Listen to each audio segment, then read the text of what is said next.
Welcome to an episode of Food with Viktor. This is a quick and easy guide how I cooked my smashed burger.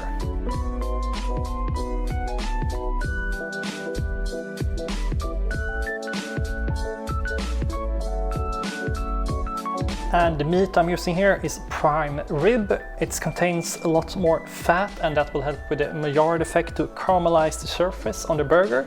In Sweden it's called högrev. That's the piece closer to the entrecote. To that I'm gonna have a brioche bun. There you can find a recipe down below where you can bake a bun.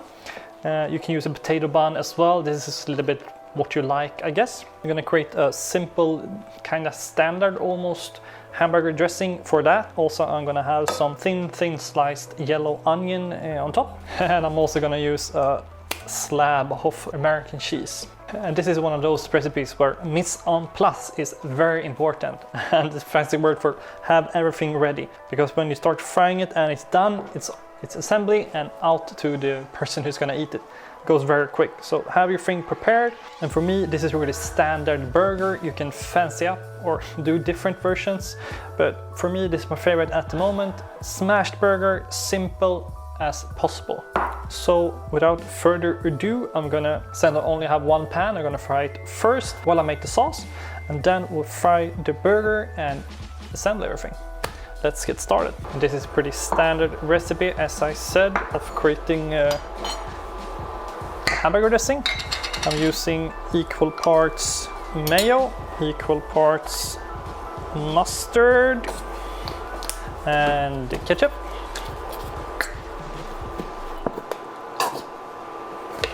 And also I actually saved 2 whole pieces of pickled cucumber for the burger, but this is just chopped up. And you can use cucumber or relish here, it works as well.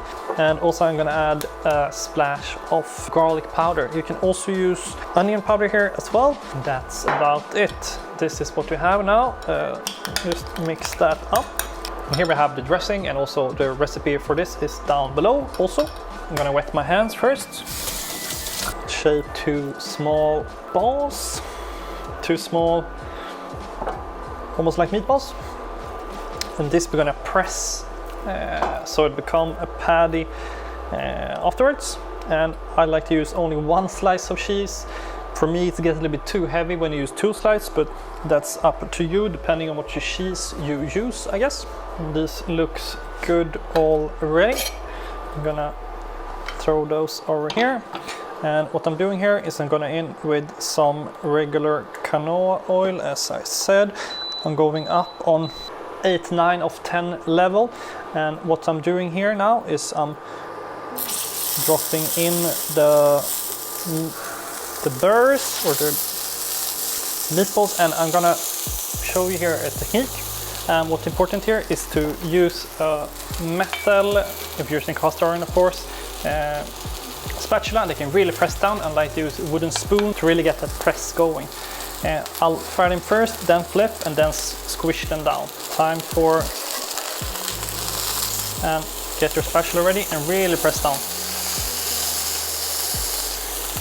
Put your whole body weight on top to really get contact with everything. And same process here. Flip it.